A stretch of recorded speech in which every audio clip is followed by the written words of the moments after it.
Hello and welcome to this week's Hobbytime at Healys video. Thank you very much for tuning in. So as the title suggests, this week I'm going to be showing you my tips for how to paint and beat the heat. So get yourself some cool sunglasses and let's dive on in.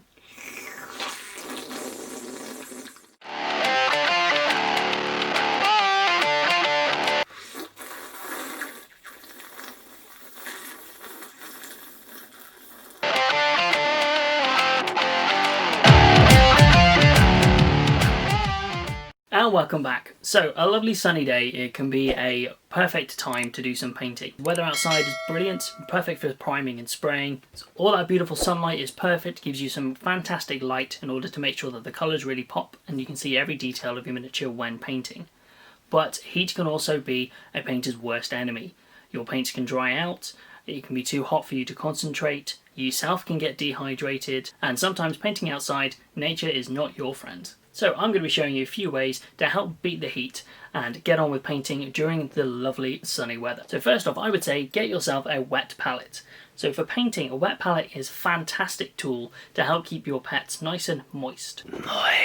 So a wet palette can be a perfect tool to help keep your paints to the perfect consistency needed even during hot weather. So I'm going to be showing you how to set up a wet palette. So when it comes to using your wet palette, just make sure that your sponge is well hydrated. On a hot day, I try to make sure that there's enough water in my wet palette, so just in line with the sponge. That way, as it starts to get hot and dry out, there's plenty of water to absorb. I also like to keep a handy bottle nearby of some fresh water, just so I can top it up. Now I put it in a little squeezy bottle here, just because it's easier to use and there's no worry about me knocking it over. Afterwards, you'll need to apply whatever sheet you're going to be using. The Army Painter wet palettes are great as they come with a selection of hydro sheets, but if you're using your own wet palette, it's fine to use anything such as greaseproof paper or baking parchment. I would say stay away from wax paper as that doesn't work when using your wet palette. This is because of how porous the paper is. Greaseproof paper and baking parchment are really great, and as their holes are fine enough to let the water through, but not porous enough to let the paint absorb into the sponge. So when it comes to applying your paint to the wet palette, the ideal thing here is to place a small amount of the paint but in a nice blob just in an area. What you don't want to do is thin this out straight away. Especially on a hot day, what will happen there is that will dry out very quickly. Even as with your wet palette being super wet, it's still not going to be enough to battle against if you're there in 30-degree weather. Keeping it together in that pool means it stays liquid for longer, and just take away what you need and thin that down as and when you want to use it. Sometimes what you can get is a skin that forms over your large blob of paint. Don't worry too much about that, just get your brush, slightly peel it back and access some of the paint underneath.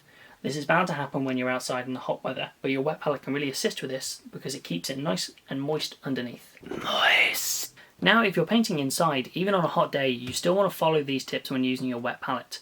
The reason for this would be, even inside, it can get really hot, especially if you're using any artificial light as well. So whilst it's recommended that when painting, you use a white bulb with a low temperature, these still put out some heat, and that can really impact your paint, especially during a hot day. Now when painting during hot weather, it's really important to keep yourself hydrated. This may seem like a very easy and obvious thing, but sometimes you can get so lost in painting that you actually forget to keep yourself hydrated. So always make sure that you have some water nearby just to keep yourself nice and topped up. This might seem like a really obvious point. However, when doing something which causes your eyes to strain for a prolonged period of time, things such as driving, looking at a screen, or even painting, your eyes will slowly start to dry out and they'll start to itch. And you'll find yourself scratching your eye quite often. This is a sign and one of the first signs that you are possibly dehydrated. So make sure that you take a break and just keep yourself well hydrated. Hydration check. That's moist. Moist. Now, especially if you're painting inside, it may be tempting to have a fan set up near your paint station. Whilst fans are great in order to keep a breeze on yourself, sometimes they can be a hindrance as much as a help. Although you're going to be kept cool, fans and air conditioning units are notorious for drying out your eyes. So again, this links back into keeping yourself hydrated, or if you are using a fan or an air conditioning unit, try and have it angled directly away from yourself. What can also happen with the aircon units and the fans is that they can actually assist with drying out your paints, or even if you're thinning them down quite a lot, blowing them around. The last thing you want to do on your nice crisp model is have a splatter of paint shot from your fan all over it, ruining that lovely paint job that you've just done. When it comes to painting as well on a beautiful sunny day, don't be afraid to go outside. The tips for using a wet palette that we said earlier on are really great for using and keeping your paints wet and moist when you're outside and doing some painting.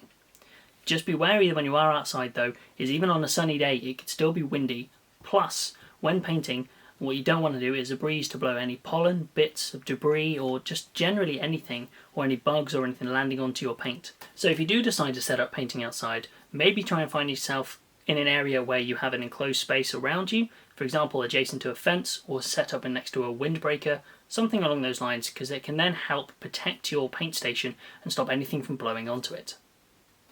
And if you have your doubts about painting outside because you don't want this to happen, the wasps! The wasps! Ah!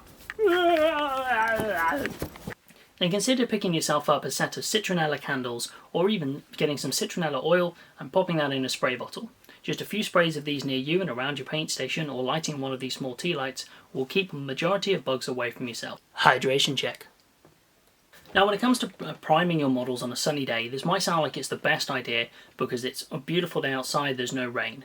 But just be careful. When most spray paints only work within a certain temperature range, so although it may be beautiful and sunny outside, it might actually be too hot or too humid for you to spray your miniatures. So if we take for example this can here of Mechanica Standard Grey, on the back it clearly states that to spray within a temperature range of 15 to 25 degrees. So if it's a nice 30-degree weather out, it might be too hot to use this. The reason for that is because the paint will dry before it reaches your miniature, causing it to have a dusty, chalky effect. As well as that, if you are planning on spraying and priming outside on a hot day, it's worth checking the pollen count for the area. The reason for that is as you're spraying, what you don't want it to do is to pick up and catch any pollen or debris in the air and have that attached to your model, as that can ruin the nice smooth finish if that's what you're going for. And there we have it. So I hope that these tips have managed to help you out if you are deciding how to tackle the heat. Especially here in the UK, we don't have much of a summer, but when we do, we Brits, we struggle with the heat. Oh, it's hot. It's probably too hot. Yeah, it's too hot. But if it is a nice sunny day and you want to do some hobby, you may as well go and do it outside if you're able to do so. So I do hope that these tips have helped you and given you some idea of how you can manage to do this. So thank you very much for watching. If you liked what you saw, please remember to hit that like and subscribe button and also that little notification bell to get notified whenever we put up any more videos. If you're looking for something else to do on a Sunday as well, check out our hobby stream on Twitch. So it streams from 1 PM onwards and it's myself and a few friends chatting all things hobbies and miniatures, so whilst getting some hobby done of our own. So come feel free, jump and join in the chat and see what we're all about. And remember, stay positive and be an ambassador for your hobby.